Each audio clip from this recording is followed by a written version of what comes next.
tutto vero, quello che dicete voi è tutto vero.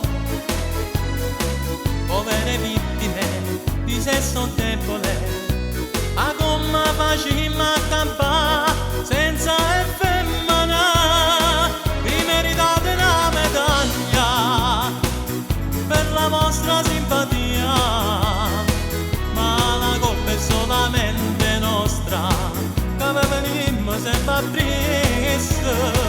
Vi meritate una medaglia per la vostra ipocrisia, ma la colpa è solamente nostra, perché ci avevamo capa tosta.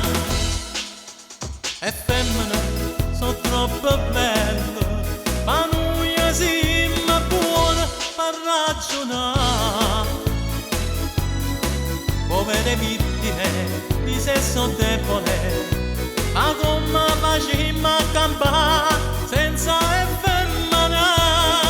Vi meritate una medaglia per la vostra simpatia, ma la colpa è solamente nostra, che venimmo sempre appresso.